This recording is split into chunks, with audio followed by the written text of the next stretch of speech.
Selamat datang kembali di penelusuran mendalam kita. Oke, langsung aja ya. Kita hari ini mau bahas materi soal hasil screening darah. Spesifiknya, arti dari anti-HCV reaktif. Saya paham sih, dapat hasil kayak gini tuh pasti bikin banyak tanya. Mungkin sedikit cemas juga ya. Nah, jadi tujuan kita sekarang, kita mau coba urai bareng-bareng info ini sejelas mungkin, setenang mungkin, pakai sumber yang ada. Mari kita mulai. Tentu. Penting nih dicatat dari awal, seperti yang dibilang di materinya juga, komunikasi soal hasil reaktif ini tuh prosedur standar kok. Ini bagian dari tanggung jawab unit transfusi darah, UTD di Indonesia. Anggap aja ini langkah awal ya, dalam proses evaluasi. Bukan kesimpulan akhir. Jadi yuk kita lihat lebih dalam. Oke deh, anti-HCV reaktif. Dua kata ini ya, yang mungkin langsung bikin deg-degan.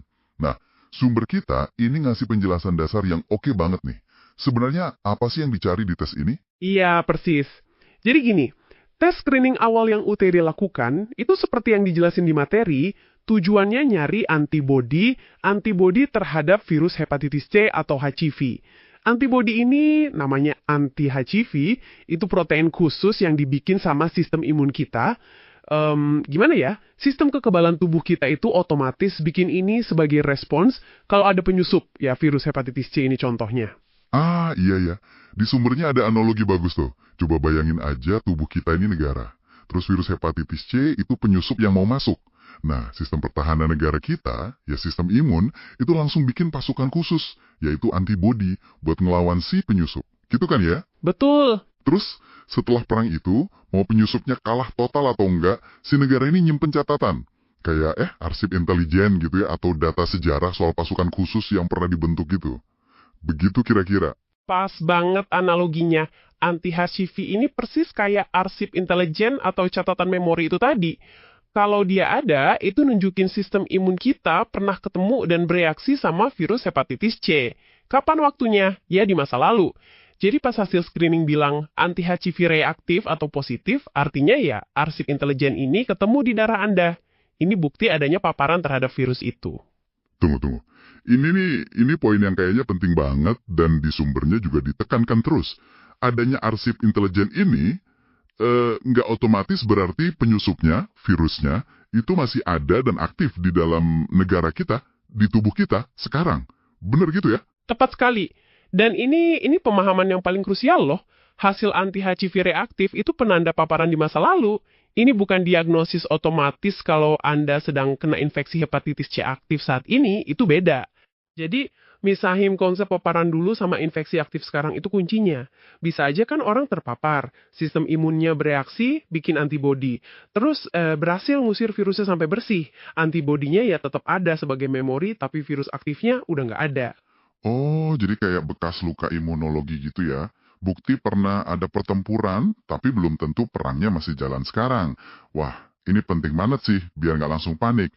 Terus, implikasinya apa dong buat pendengar kita yang mungkin dapat hasil kayak gini? Implikasinya ya hasil reaktif ini jadi sinyal penting. Sinyal kalau perlu investigasi lebih lanjut buat mastiin statusnya gimana sebenarnya. Sumber kita ngejelasin ini sebagai langkah awal aja. Ibaratnya kayak alarm kebakaran bunyilah.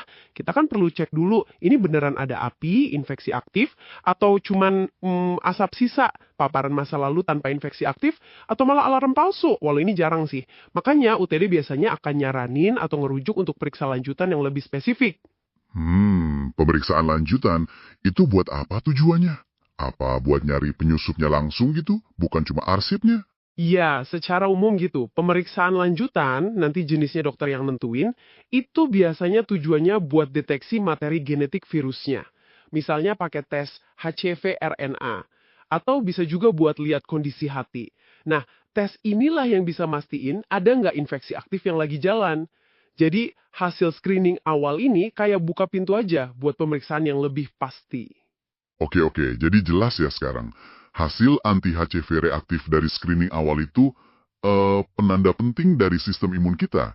Nunjukin ada memori pernah ketemu virus hepatitis C, dan ini jadi pemicu buat langkah berikutnya, bukan titik akhir diagnosis. masa lalu, tapi belum tentu berarti infeksi aktif saat ini. Jadi perlu pemeriksaan lanjutan buat konfirmasi status sebenarnya. Paham ini aja udah bantu banget buat ngelola rasa cemas awal dan ambil langkah yang benar selanjutnya. sip. Terima kasih banyak. Penjelasannya jernih banget ini. Nah, sebagai penutup nih buat penelusuran kita kali ini, coba deh kita renungkan sebentar. Kalau hasil tes ini semacam catatan memori sistem imun kita soal satu pertemuan spesifik di masa lalu, coba kita pikirin deh. Memori atau catatan apa lagi ya yang mungkin disimpan tubuh kita dari berbagai pertemuan lain sepanjang hidup yang mungkin jarang kita periksa? Dan kira-kira apa ya yang bisa kita pelajari dari arsip biologis kita sendiri ini? Ya, sesuatu untuk direnungkan mungkin ya. Sampai jumpa di penelusuran berikutnya. Baiklah, mari kita langsung menyelam nih ya. Anda kasih kita materi yang menarik dan jujur aja bisa bikin agak deg-degan.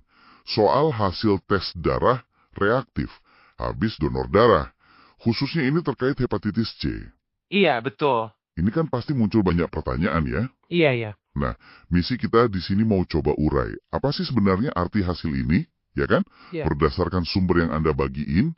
Soalnya label reaktif ini sering banget bikin bingung. Bikin khawatir juga. Betul. Rasa khawatir itu wajar banget kok. Tapi yang menarik di sini, sumber Anda tuh nekenin banget kalau hasil reaktif itu sendiri bukan vonis akhir. Oke. Anggap aja nih kayak lampu kuning lah di perempatan. Penanda awal yang minta perhatian lebih. Sinyal gitu ya. Iya, sinyal kalau tubuh Anda mungkin pernah kontak sama virus hepatitis C. Kuncinya di kata mungkin itu. Ada beberapa skenario beda yang bisa jelasin hasil ini. Nah, tugas kita coba pahami kemungkinan-kemungkinan. Oke. Mari kita petakan jalan pertama deh. Sumber Anda nyebutin skenario yang sebenarnya cukup positif ya. Infeksi masa lalu yang udah berhasil diberantas tuntas sama sistem imun kita sendiri.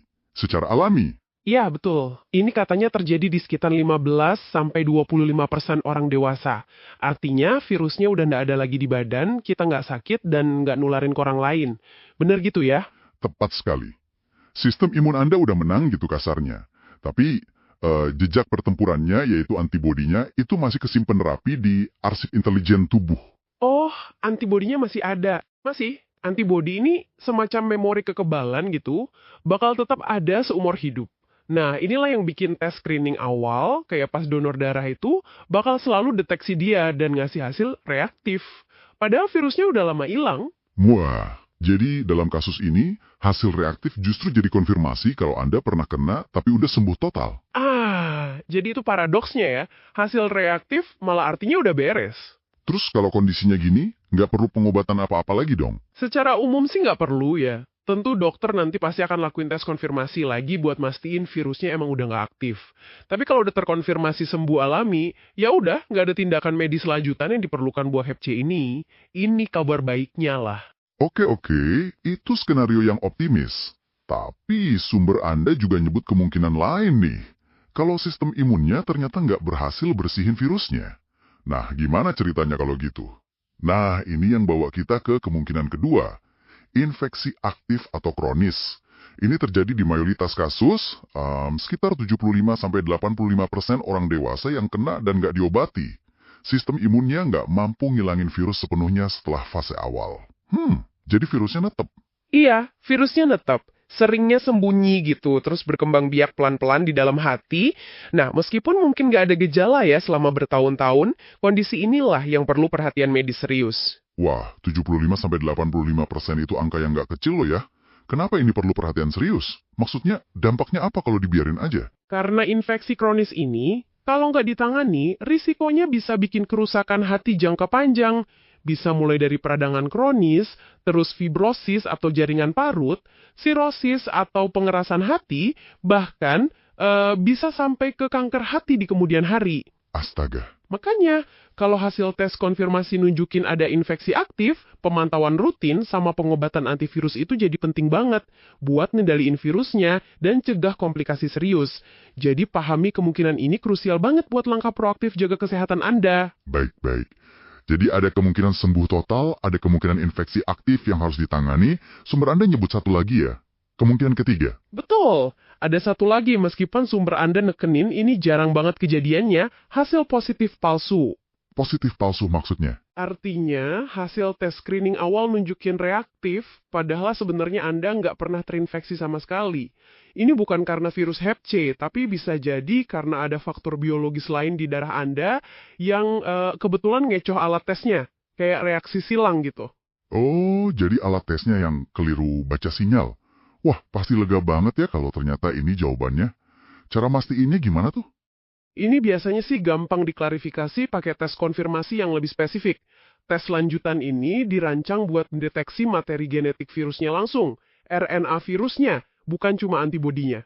Oke, Kalau tes RNA hasilnya negatif, terus nggak ada bukti infeksi lain, nah kemungkinan besar itu positif palsu. Jarang sih emang, tapi penting buat tetap dipertimbangkan sebagai salah satu cabang di persimpangan jalan tadi. jadi kalau kita rangkum nih buat Anda yang dengerin, hasil reaktif awal ini kayak alarm bunyi ya. Bisa jadi alarm karena ada catatan sejarah, itu yang sembuh alami. Bisa jadi alarm karena emang ada masalah sekarang, infeksi aktif, atau ya alarmnya sendiri yang keliru bunyi, positif palsu. Gitu ya kira-kira. Persis! Itu rangkuman yang bagus banget. Yang paling penting, jangan berhenti di hasil reaktif awal itu. Sumber Anda jelas banget ngarahin. Langkah berikutnya adalah tes konfirmasi.